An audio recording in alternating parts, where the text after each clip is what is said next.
मुझे एक बड़ी सी कंपनी में अपने बॉस की पर्सनल सेक्रेटरी की जॉब मिल गई थी। जबकि पहले ही दिन मेरे बॉस ने मुझे 2 लाख का एडवांस चेक दे दिया और कहा कि मैं उससे अपनी ज़रूरत की सारी चीज़ें खरीद लूं। मैं बहुत खुश थी और खुद को बहुत भाग्यशाली समझ रही थी। कुछ ही दिन बाद मेरा बॉस मुझे अपने साथ एक होटल में मीटिंग के लिए लेकर गया और बोला कि जब तक बाकी के क्लाइंट नहीं आते हम चाय पी लेते हैं। चाय पीते ही मुझे हल्का सा नशा छाने लगा और फिर मैंने देखा कि कोई मेरी तरफ बढ़ रहा था और उसने फिर सोफे पर। जब मुझे होश आया तो मेरे कपड़े जमीन पर। मेरा नाम शिवानी है। मैं एक मिडिल क्लास फैमिली से बिलोंग करती हूँ।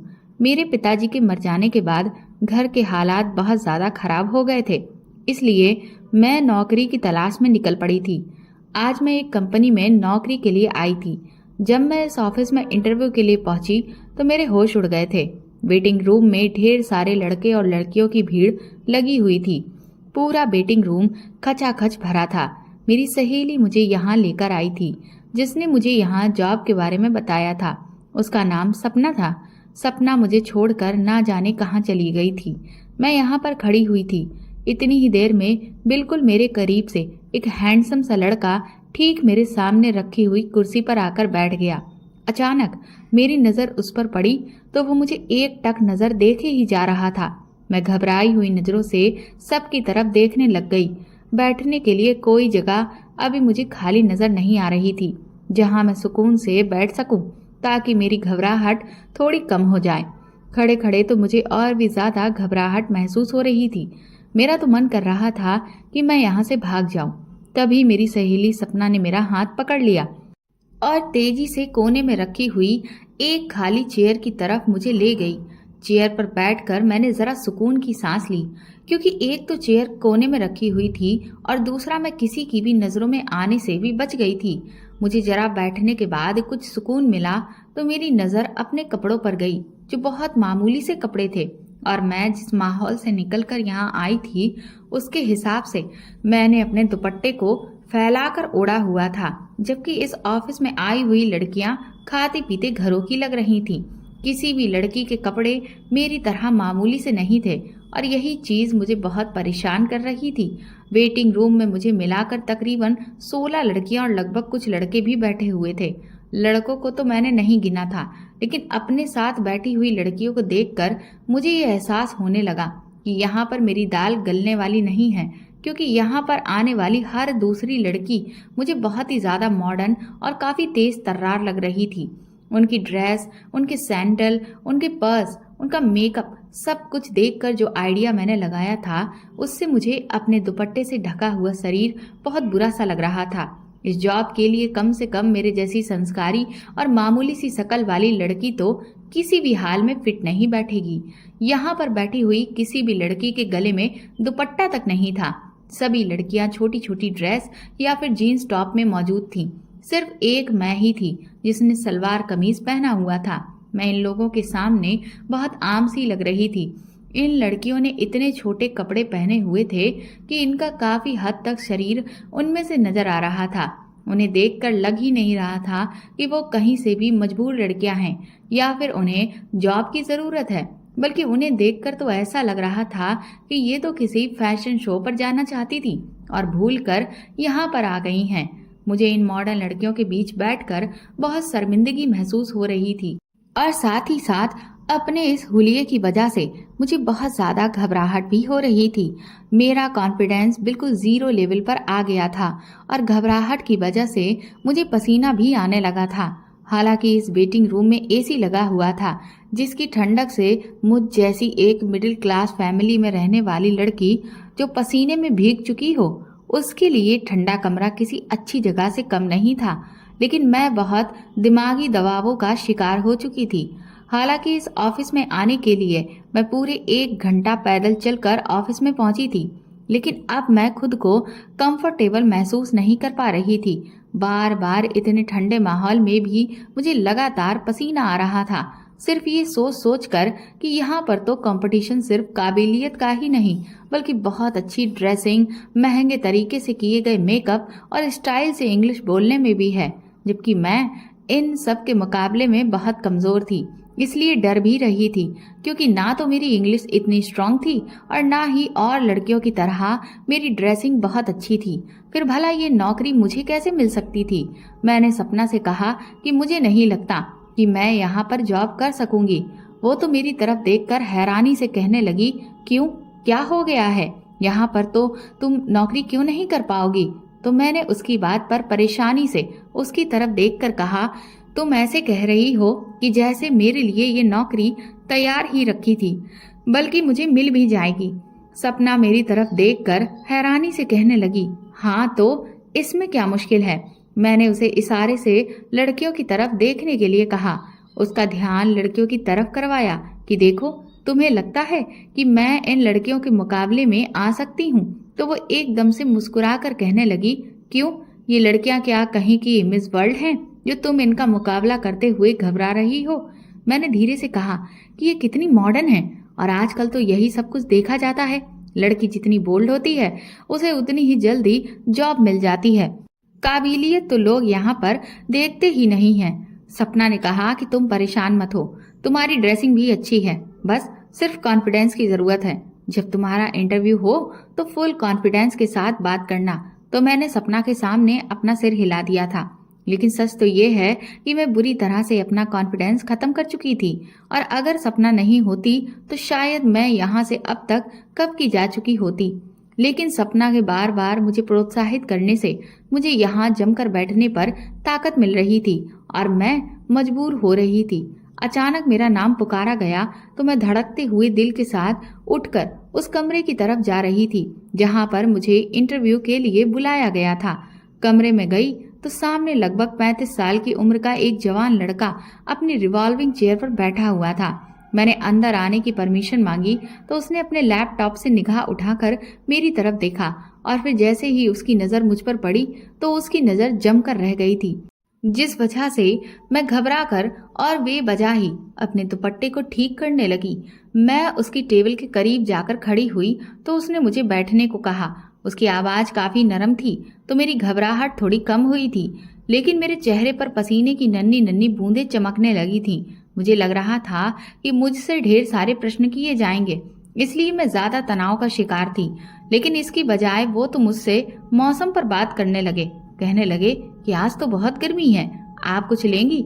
तो मैंने हकलाते हुए फौरन इनकार कर दिया, लेकिन उन्होंने फिर भी फोन उठाकर कोल्ड ड्रिंक मंगवा ली थी। मैं भी थोड़ा रिलैक्स हो गई थी। मैंने अपनी डिग्री वाली फाइल उनके सामने रखी तो उन्होंने फाइल को उठाया और एक तरफ रख दिया और मुझे खूब इंटरेस्ट के साथ देखने लगे। फिर मुझसे पूछा कि आप कहाँ से आती हो? जब मैंने अपनी लोकेशन बताई तो उन्होंने कहा, ओह, ये तो काफी दूर पड़ता है हमारे ऑफिस से, तो फिर आप रोज कैसे आना जाना करोगी? तो मैंने कहा कि सर, अगर मेरी यहाँ पर जॉब लग गई तो फिर मैं कोशिश करूंगी कि मैं टाइम पर आऊं। उन्होंने कहा, वो तो ठीक है, आप टाइम पर ही आओगी, लेकिन क्या आपकी अपनी कोई गाड़ी है? तो मैंने बौखलाते हुए कहा कि नहीं नहीं सर, मैं गाड़ी कहाँ से अफोर्ड कर सकती हूँ। तो मेरी बात सुनकर उनके चेहरे पर एक अजीब सी मुस्कुराहट फैल गई थी। इतने में उनका चपरासी अंदर आया और उसने कोल्ड ड्रिंक का एक गिलास मेरे सामने रख दिया। तो मुझे उन्होंने हाथ के इशारे से कोल्ड ड्रिंक लेने के लिए कहा। मैंने झिझकते हुए कोल्ड ड्रिंक का गिलास उठा लिया और धीरे धीरे कोल्ड ड्रिंक पीने लगी, लेकिन वो मुझे बड़े ही इंटरेस्ट के साथ देखने लगे। तो मैंने अपनी पलकें झुका ली। मैंने 2-4 कोल्ड ड्रिंक के घूंट लेकर गिलास को अपनी जगह पर रख दिया तो वो मुझसे मेरी एजुकेशन के बारे में पूछने लगे। मैंने फाइल की तरफ इशारा करते हुए कहा कि सर, इस फाइल में मेरी सारी डिग्री और रिकॉर्ड्स मौजूद हैं। तो उन्होंने एकदम से अपने होठों पर गहरी मुस्कुराहट को सजा लिया और कहने लगे, लेकिन मैं तो आपके मुंह से सुनना चाहता हूँ, क्योंकि आप बोलते हुए बहुत अच्छी लगती हो।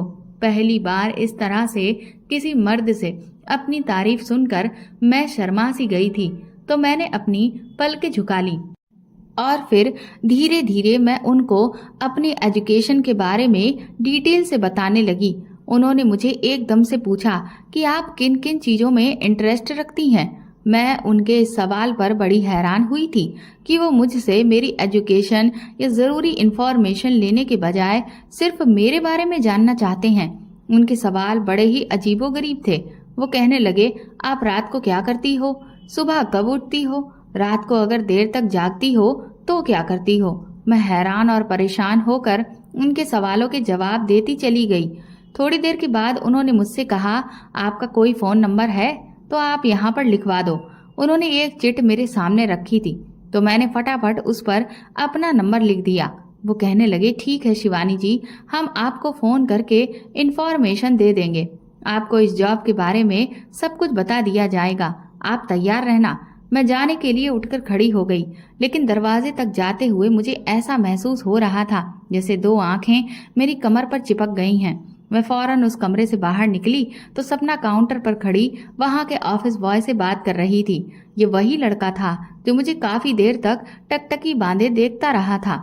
अचानक उसने सपना की तरफ देखकर कुछ इशारा किया तो सपना एकदम से खामोश हो गई और मेरी तरफ बढ़ी।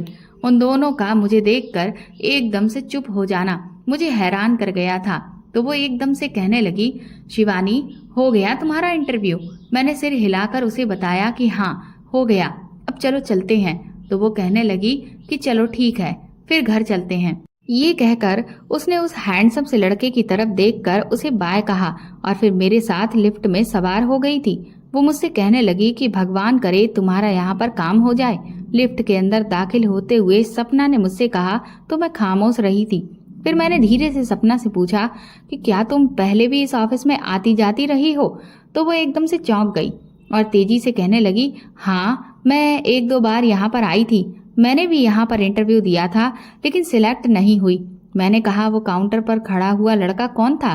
तो सपना ने कहा, अरे वो तो विकास था, यहाँ पर विक्रम सिंह के लिए काम करता है।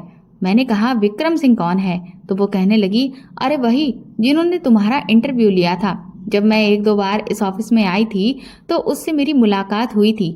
मेरी उसके साथ सिर्फ हाय हेलो हो गई।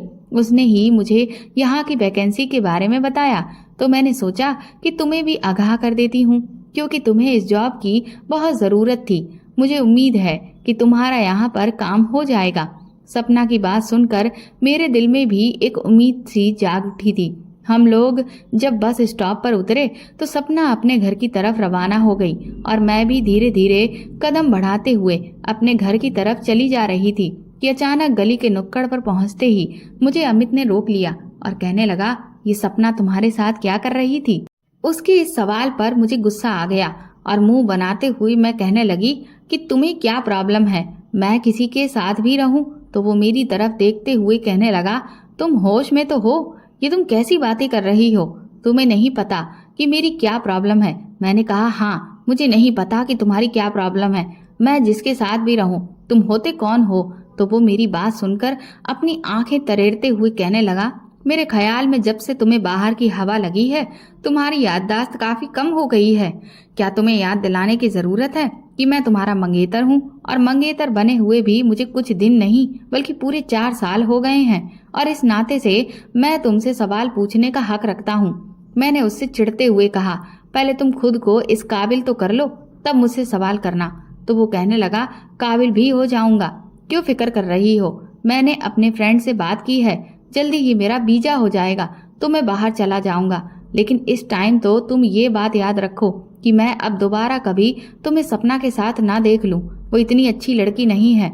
मैंने उससे कहा, वो तुम्हारी नजर में कैसे अच्छी हो सकती है? वो काम जो करती है अपना खुद का कमाती है।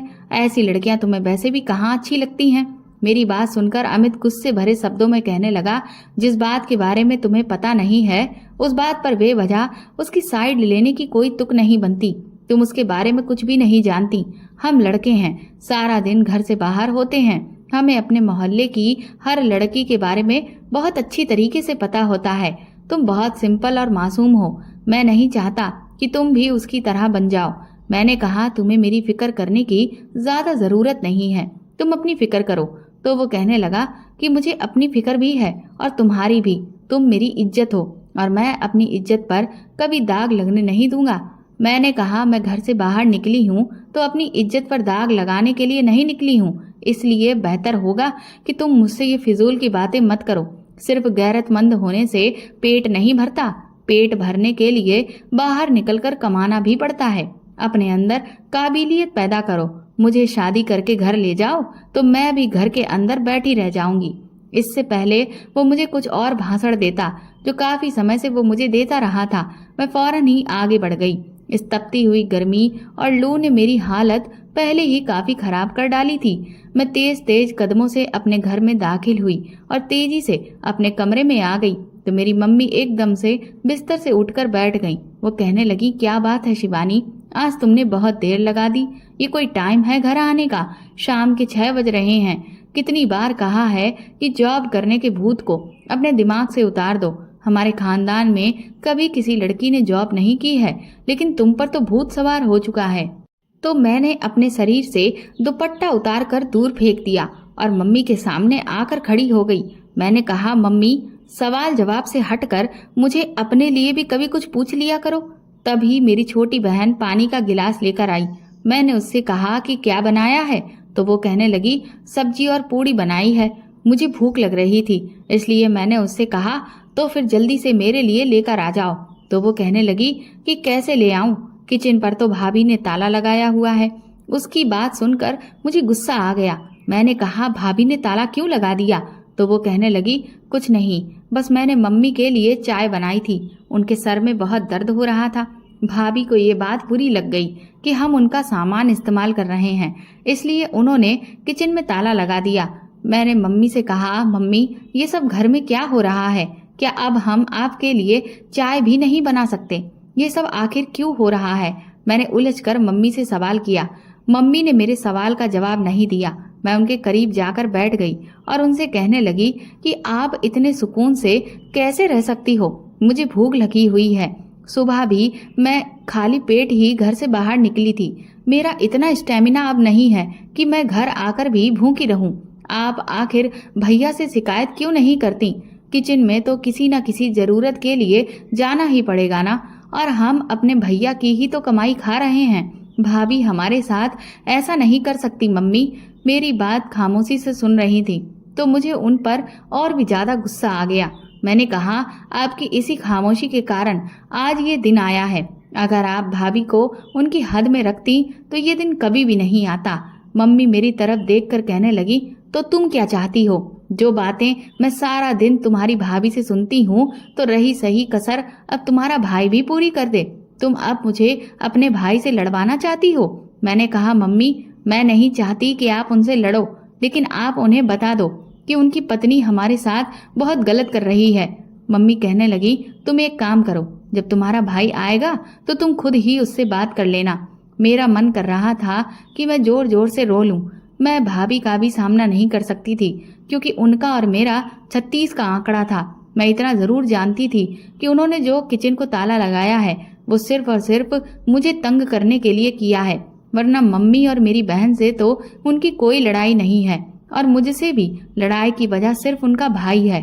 वो बस यही चाहती हैं कि जल्द से जल्द मेरी शादी उनके निकम्मे भाई से हो जाए, जो कोई काम नहीं करता, जिसकी जेब में कभी 1 रुपया नहीं मिल सकता और ना ही उसके ऊपर कोई जिम्मेदारी है। भाभी जब शादी करके हमारे घर आई तो उन्होंने अपने भाई के लिए मुझे पसंद कर लिया था, और वो चाहती हैं कि जल्द से जल्द मेरी उनके भाई के साथ शादी हो जाए। इसीलिए उन्होंने मेरा उसके साथ रिश्ता फिक्स करवा दिया था, लेकिन मैंने साफ साफ इनकार कर दिया, और उसकी वजह यही थी कि मैंने पिताजी के मरने के बाद इस घर में जिस तरह के हालात देखे थे, उसने मेरे अंदर इतनी समझ पैदा कर दी थी कि मैं सिर्फ और सिर्फ ये सोचने पर मजबूर हो गई कि मर्द अगर कमाता हो तो जिंदगी के 4 दिन सुख से गुजर जाते हैं, और अगर वही मर्द कुछ नहीं कमाता हो और अपनी जरूरत के लिए भी अपने माता पिता के आगे हाथ फैलाता है, तो कल वो अपनी पत्नी की जिम्मेदारी कैसे उठा पाएगा? भाभी तो बस किसी भी तरह से अपने नाकारा भाई की शादी मेरे साथ करवा देना चाहती थी, क्योंकि उनको पता था कि उनके भाई को मेरी जितनी खूबसूरत और पढ़ी लिखी लड़की नहीं मिल सकती। इसलिए उन्होंने अपने भाई के लिए मुझे निशाना बनाया हुआ था। भाभी ने मुझे समझाने की बहुत कोशिश की थी। मैंने भाभी से यही कहा था कि अगर वो मुझसे शादी करना चाहता है तो फिर अपना कारोबार कर ले। अगर उसे कहीं नौकरी नहीं मिल रही है तो क्या हुआ, वो अपनी कोई छोटी सी दुकान ही कर ले। लेकिन वो तो किसी तरह का कोई काम काज करना ही नहीं चाहता, तो ऐसे में मैं उससे शादी नहीं कर सकती। मेरे भैया ने तो पिताजी के मरने के बाद पूरे घर की जिम्मेदारी उठा ली थी। आपके भाई को मेरे ही भैया को देखकर कुछ सीख लेना चाहिए। इस बात पर भाभी पहले तो चिढ़ गईं और उसके बाद उन्होंने मुझसे दुश्मनी रखना शुरू कर दी। भैया शुरू से बिल्कुल ठीक थे, लेकिन जब से उनकी गवर्नमेंट जॉब लगी थी वो सारी की सारी सैलरी लाकर मम्मी को दिया करते थे। लेकिन एक बार उनकी सैलरी में से कुछ पैसे गायब हुए तो भाभी ने घर में हंगामा कर दिया कि अब की बार की सैलरी उन्हें चाहिए। आज अगर थोड़े पैसे गायब हुए हैं तो कल सारी सैलरी गायब हो जाएगी। मम्मी की अब काफी उम्र हो गई है, इसलिए उन्हें याद ही नहीं रहता कि उन्होंने पैसे कहाँ रख दिए। इसलिए हम ये रिस्क बार बार नहीं ले सकते। भैया भाभी की बातों में आ गए और उसी दिन से हमारे घर में जंग छिड़ गई। भैया भाभी के हाथ में पैसे लाकर क्या रखने लगे, वो तो हमारे निवाले भी गिनने लगी। हमें खाना बनाने के लिए सिर्फ थोड़ा ही राशन देती और अपना खाना पकाना भी अलग कर लिया। सारा सामान अपने पास रखकर अलमारी को ताला लगा दिया करती थी।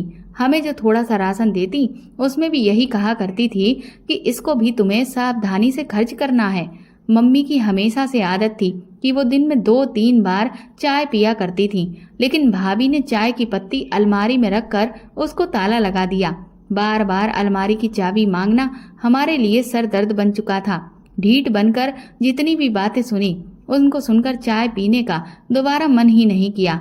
कहाँ हमारे घर में 3-4 टाइम चाय बनती थी और कहाँ अब समय आ गया था कि सारा सारा दिन हम चाय पीना तो दूर कुछ खाए पिए बिना ही गुजार देते थे। मम्मी तो भाभी से कोई फालतू बात तक नहीं करती थी क्योंकि भाभी बहुत बदतमीज थी और कई बार मम्मी से बदतमीजी भी कर चुकी थी। जब से मम्मी पर उनकी बदतमीजी खुली थी उस दिन से मम्मी ने अपने होठों को सिल लिया था। लेकिन हम मम्मी से भाभी के गिले शिकवे करते रहते थे, लेकिन वो खाली खाली नजरों से हमें बस देखती रहती थी और अपने मुंह से उफ तक नहीं करती थी। पता नहीं मेरी मम्मी के अंदर इतना सब्र क्यों पैदा हो गया था। शायद वो ये बात अच्छे से समझ चुकी थी कि अब उनका दौर खत्म हो चुका है। अब बहू है जो इस घर की हर चीज की मालकिन है, इसलिए मम्मी हम दोनों बहनों को भी खामोश रहने को कह देती थी। लेकिन मैं कब तक चुप रहती। अब तो हद हो गई थी। पहले किचन की अलमारी को ताला लगाया जाता था, अब तो पूरा किचन ही बंद कर दिया गया। मैं रोने लगी थी और फिर मैंने मम्मी से कहा कि आप मुझे कहती हो कि मैं जॉब ना करूं, ये सब देखने के बाद भी आप मुझे जॉब करने से मना कर रही हो। अगर मैं जॉब ना करूं तो क्या करूं? हम लोगों का गुजारा कैसे होगा? इसलिए आइंदा से आप जॉब के बारे में मुझे कोई रोक टोक नहीं करोगी। अगर आप मुझे हौसला नहीं दे सकती तो आपको कोई हक नहीं बनता कि आप हमारा हौसला तोड़ दें।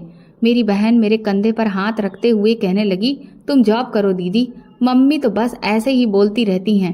भाभी ने कितने मजे से खाना खा लिया, लेकिन झूठे मुंह हमसे उन्होंने एक बार पूछा तक नहीं। चलो हमसे नहीं पूछा मगर मम्मी से तो पूछ लेना चाहिए था। उन्हें पता है कि मम्मी शुगर की पेशेंट हैं और उन्हें भूख लगी होगी। मैंने अपनी बहन की तरफ देखकर कहा, ऐसा है तो फिर भैया कभी हमें अपनी जरूरत के लिए 1 रुपया भी नहीं देने वाले और इस तरह हम भूखे मर जाएंगे। भैया भाभी हमें पलट कर भी नहीं देखेंगे। मेरी बहन कहने लगी कि आप सही कह रही हो दीदी, बस मेरा भी इंटर कंप्लीट हो जाए, उसके बाद मैं भी कोई छोटी मोटी जॉब ढूंढ लूंगी। मम्मी मेरी बहन की तरफ घूर कर देखने लगी, लेकिन उन्होंने उसे कुछ नहीं कहा। शायद वो भी ये बात जान चुकी थी कि अब समय बहुत बुरा है। मेरे पास कुछ पैसे थे। मैंने अपनी बहन से कहा कि तुम बर्तन निकाल कर रखो, मैं बाजार से होकर आती हूँ। वो कहने लगी, दीदी कहाँ जा रही हो? मैंने कहा, भूख लग रही है, कुछ खाने को लेकर आती हूँ। ये कहकर मैं घर से निकल आई थी।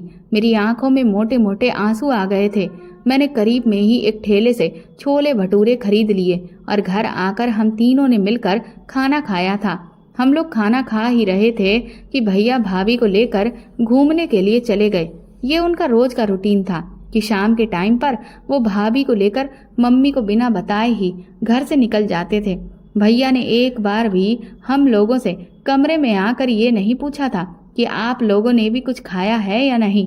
क्या भैया अपने सारे फर्ज भूल चुके थे? हमारा ना सही, उन्हें मम्मी का तो ख्याल रखना चाहिए था। वो बीमार हैं, उन्हें टाइम पर खाना और दवाई मिलनी चाहिए। अगर भैया की ऐसी ही हरकत रही तो मम्मी का क्या होगा? हम तो भूख बर्दाश्त कर लेते, मगर वो तो बीमार हैं, वो किसी भी हाल में भूख बर्दाश्त नहीं कर सकती। और अगर उन्हें कुछ हो गया तो ये ख्याल आते ही मुझे घबराहट हो गई थी। और इस समय मैंने अपना इरादा पक्का कर लिया, चाहे कुछ भी हो जाए मैं हर हाल में जॉब करके ही रहूंगी। और मन ही मन मैं प्रार्थना करने लगी कि भगवान प्लीज मुझे ऑफिस से कॉल आ जाए, 1 मिनट की भी देर नहीं लगाऊंगी और फौरन नौकरी ज्वाइन कर लूंगी। मम्मी को खाना खिलाने के बाद मैंने उन्हें दवाई दी और उन्हें सोने के लिए कहा था, क्योंकि दिन भर की भूख और थकावट ने उन्हें अधमरा कर दिया था। मेरी बहन भी सो चुकी थी, लेकिन मुझे नींद नहीं आ रही थी। मैं बार बार अपनी जॉब के बारे में ही सोच रही थी कि अचानक मोबाइल पर मैसेज की नोटिफिकेशन आई। फिर मैंने मोबाइल ओपन किया। मैं बहुत हैरान हुई जब मुझे विक्रम सर की तरफ से मैसेज आया कि सुबह हर हाल में ऑफिस आना है। मैं तो पूरी तरह से हैरान हो गई, क्योंकि ये मैसेज मुझे ऑफिस के नंबर से नहीं किया गया था, बल्कि पर्सनल नंबर से आया था और मैसेज के नीचे विक्रम सिंह का नाम लिखा हुआ था। मैसेज पढ़ने के बाद मेरे हाथ कपकपाने लगे। मैं सोच भी नहीं सकती थी कि मुझे सिलेक्ट कर लिया जाएगा। हालांकि एक से एक खूबसूरत लड़कियां इंटरव्यू देने के लिए आई हुई थीं। उनके मुकाबले तो मेरी कोई खास अहमियत भी नहीं थी। इस बात ने मुझे बहुत हैरान किया। मेरी आंखों में मम्मी और अपनी बहन को लेकर खुशी के आंसू आने लगे। अब भगवान की कृपा से हमें अपनी छोटी छोटी जरूरतों के लिए भैया के सामने हाथ नहीं फैलाने पड़ेंगे। मैं रोती जा रही थी और साथ साथ भगवान का धन्यवाद भी कर रही थी। मुझे खुशी की वजह से नींद नहीं आ रही थी। सुबह भी मैं जल्दी उठी और जाने की तैयारी करने लगी। अपने कपड़े निकालने लगी। मम्मी की आंख खुल गई और वो मेरी तरफ देखकर हैरान हुई। शिवानी, इतनी सुबह सुबह कपड़े क्यों इस्त्री कर रही हो? मैंने मुस्कुराते हुए उनकी तरफ देखा। मैंने कहा, मम्मी, भगवान ने चाहा तो हमें पेट की भूख अब नहीं देखनी पड़ेगी।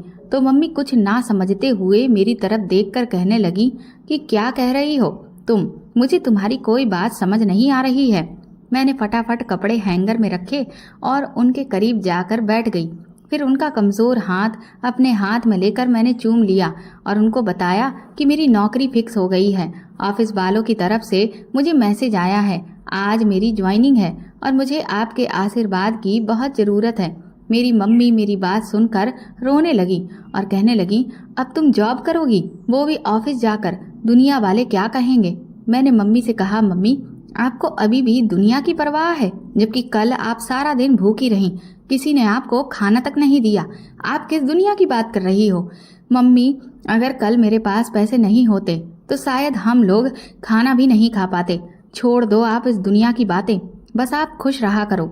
मम्मी कहने लगी, अगर तुम्हारे भाई ने तुम्हें नौकरी करने की परमिशन नहीं दी तो तुम जानती हो ना कि वो तुम्हारी जॉब के कितना खिलाफ है। मैंने कहा, मम्मी, मैं भैया से नहीं डरती। अगर उनको हमारी फिक्र होती तो वो खुद हमारी जरूरत को पूरा करते। नौकरी करना मेरी मजबूरी है। अब मैं किसी से नहीं डरती हूँ। मम्मी ने मेरे सिर पर हाथ रखकर मुझे आशीर्वाद दिया तो मुझे ऐसा लगा कि जैसे मैं शांत हो गई हूँ। सुबह 8 बजे जब मैं घर से निकलने लगी तो भाभी मेरे रास्ते में आकर खड़ी हो गई और हैरानी से मेरी तरफ देखते हुए कहने लगी कि कहाँ जा रही हो? मेरा मन कर रहा था कि भाभी को ढेर सारी बातें सुनाऊं, लेकिन फिर मैं खामोश रही, क्योंकि मैं जानती थी कि सुबह सुबह घर में हंगामा हो जाएगा। मैं तो चली जाऊंगी, लेकिन फिर मम्मी के साथ भाभी बदतमीजी करेंगी और पहले ही मम्मी की तबीयत ठीक नहीं है, इसलिए मैं खामोश होकर बिना जवाब दिए ही जाने लगी। तो उन्होंने मुझे पीछे से आवाज देकर कहा, शाम को तुम्हारी शादी की डेट फिक्स हो रही है, इसलिए टाइम से घर आ जाना। मैंने भाभी को देखा और सिर झुकाकर घर से बाहर चली आई थी। मैं अभी आगे वाली गली तक ही गुजरी थी कि अचानक मुझे सपना की आवाज आई तो मैं रुक गई। वो मुझे देखते ही कहने लगी, मुबारक हो, तुम्हारी जॉब पक्की हो गई। उसे देखकर मैं बहुत हैरान हुई थी। मैंने उससे पूछा कि तुम्हें इस बारे में कैसे पता चला? तो वो बोली, मुझसे कोई बात छुपी नहीं रह सकती। और फिर वो हंसने लगी। फिर वो बोली, चलो अब खड़ी क्या हो? मैंने हैरानी से उसकी तरफ देखा। क्या तुम भी ऑफिस जाओगी? क्या तुम्हारी भी जॉब वहाँ पर लग गई है? तो उसने कहा, हाँ, मुझे भी वहीं पर जाना है, लेकिन मैं तुम्हारी तरह खूबसूरत नहीं हूँ जिसको एकदम नौकरी मिल जाए, और वो भी इतनी शानदार। मैंने कहा, तुम्हारी ये बात मुझे बड़ी ही फिजूल की लगी है सपना। वो कहने लगी, अच्छा चलो चलते हैं। उसके बाद हम सारे रास्ते बातें करते हुए टाइम पर ऑफिस पहुंच गए थे। जैसे ही मैं ऑफिस पहुंची तो मुझे विक्रम सिंह की कॉल आ गई। और मुझे उन्होंने फौरन ऑफिस में बुलवाया। मैं जब उठी तो देखा कि सपना मेरे पास मौजूद नहीं थी।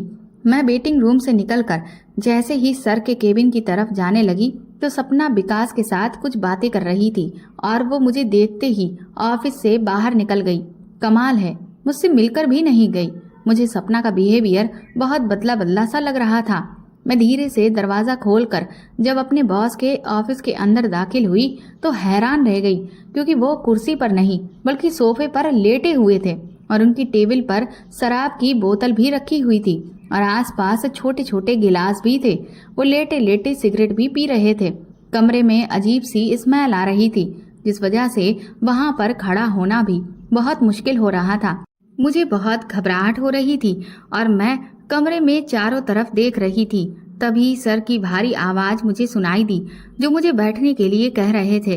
मैं जैसे ही कुर्सी पर बैठी तो उन्होंने मुझे अपने सोफे पर बैठने के लिए कहा।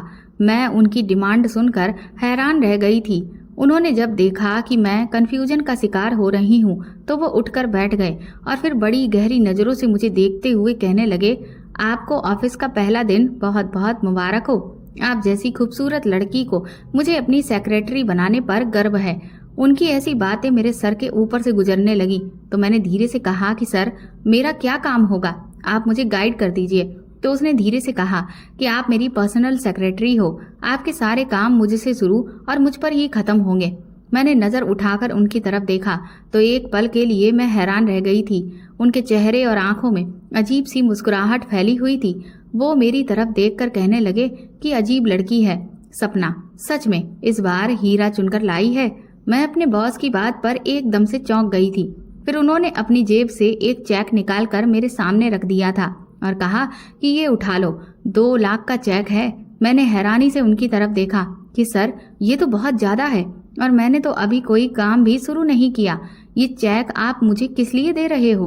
उन्होंने कहा कि ये तुम्हारी एडवांस सैलरी है, क्योंकि तुम मेरी सेक्रेटरी हो, इसलिए सेक्रेटरी को अच्छे कपड़ों में आना चाहिए। इन पैसों से तुम अपने लिए शॉपिंग कर लेना। मैंने कहा, लेकिन सर, ये तो बहुत ज्यादा है। तो वो कहने लगे, तभी तो तुम्हें दिया है, तुम इन पैसों से कीमती कीमती सामान खरीदना।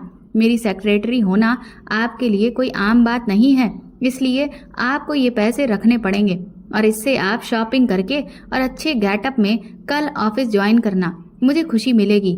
मैंने जैसे ही चेक उठाने के लिए अपना हाथ बढ़ाया तो उन्होंने मेरा हाथ पकड़ लिया। मैंने जल्दी से अपना हाथ बचा लिया। मैं उनकी इस हरकत से शर्मिंदा हो रही थी, लेकिन मैं भी क्या कर सकती थी? आखिर वो मेरे बॉस थे और ऊपर से मेरी जॉब का पहला दिन था, इसलिए मैं इस दिन को बिगाड़ना नहीं चाहती थी। आज तो मैंने कोई काम नहीं किया था।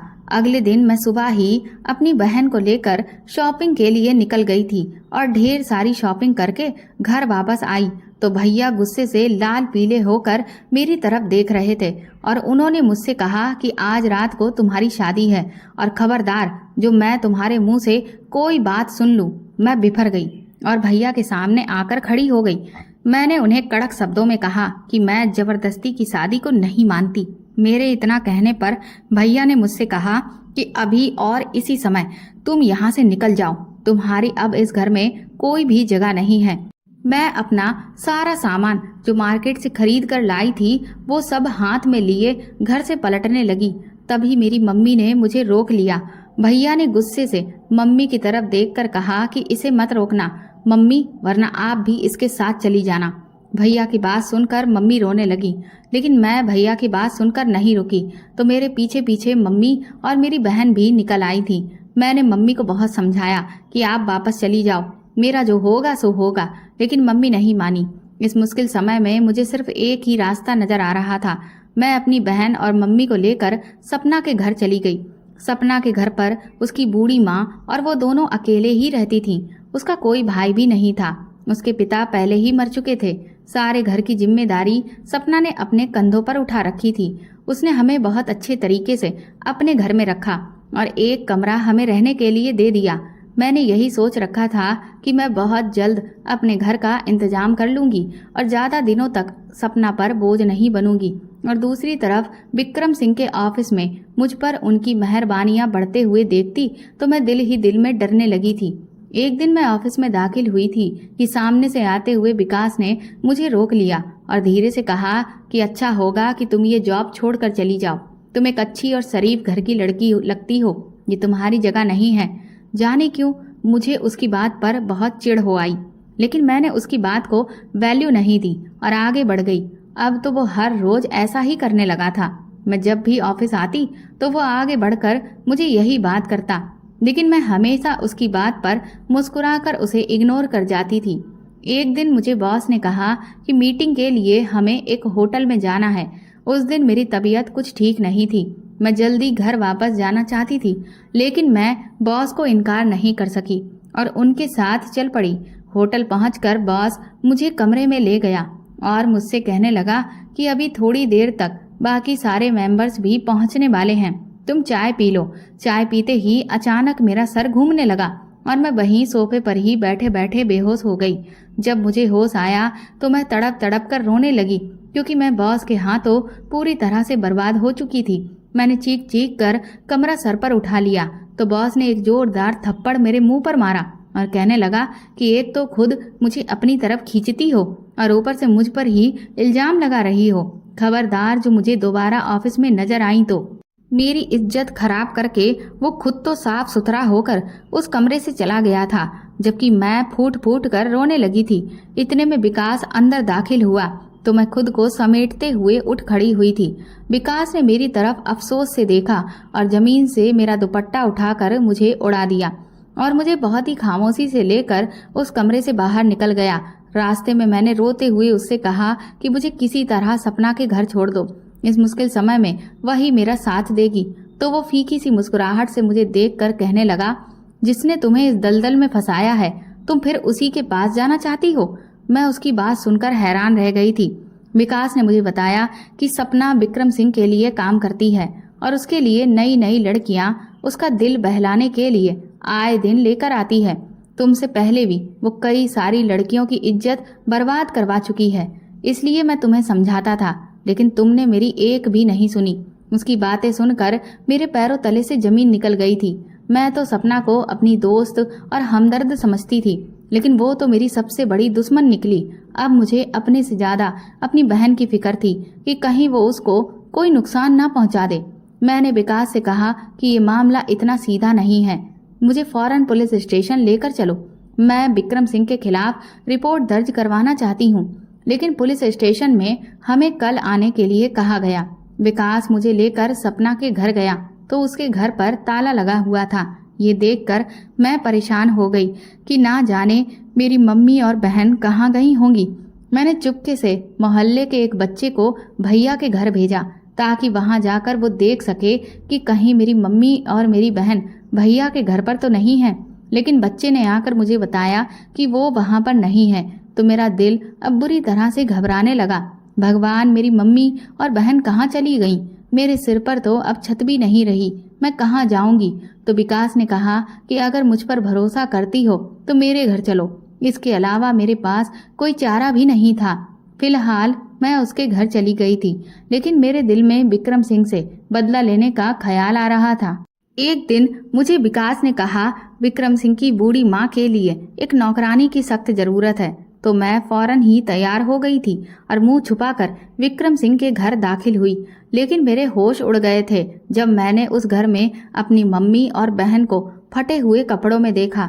उनको रस्सी से बांधा गया था। मेरी आंखों में ये देखकर आंसू आ गए। मैं उनके करीब जाने ही वाली थी कि तभी एकदम विक्रम सिंह मेरे सामने आकर खड़ा हो गया और मुझसे कहा कि तुम अपनी माँ और बहन को यहाँ से सही सलामत ले जा सकती हो, लेकिन इसके लिए एक शर्त यह है कि मेरे खिलाफ पुलिस स्टेशन में कोई भी रिपोर्ट दर्ज नहीं करवाओगी। मुझसे पहले ही एकदम विकास ने कहा कि बेफिक्र रहिए सर, ये पुलिस स्टेशन नहीं जाएगी, आप बस इसकी माँ और बहन को छोड़ दो। मैं तो हक्का बक्का रहकर विकास की तरफ देखने लगी। विकास के यकीन दिलाने पर विक्रम सिंह ने मेरी मम्मी और बहन को छोड़ दिया और मैं उन दोनों को लेकर विकास के घर पहुंची। मम्मी को अपने ऊपर बीतने वाली परेशानी के बारे में भी मैंने कुछ नहीं बताया था, क्योंकि मैं जानती थी कि वो ये खबर सुनकर मर ही जाएंगी। और इस मौके पर विकास ने मेरा पूरा साथ दिया था। उसने मुझे समझाया कि विक्रम एक बहुत बड़ा और अमीर आदमी है, इसलिए तुम उसका कुछ नहीं बिगाड़ सकती। बेहतर यही है कि तुम खामोश हो जाओ और सब कुछ भगवान पर छोड़ दो, क्योंकि भगवान बेहतर फैसला करने वाला है। और सच में ऐसा ही हुआ था। मैंने जब रो रो कर भगवान से प्रार्थना की तो विक्रम सिंह जैसा इंसान एक ऐसी बीमारी में घिर गया था जिसका इलाज पूरी दुनिया में कहीं पर भी नहीं था। उसने खुद को बचाने के लिए बहुत पैसा खर्च किया, लेकिन उसका कुछ भी नहीं हुआ। वो इतना लाचार हो चुका था कि वो खुद से करवट भी नहीं ले सकता था। और सपना इस समय मेंटल हॉस्पिटल में है, क्योंकि उसके प्रेमी ने शादी का झांसा देकर उसका सारा बैंक बैलेंस अपने नाम करवा लिया था और वो तब से ही पागल हो गई।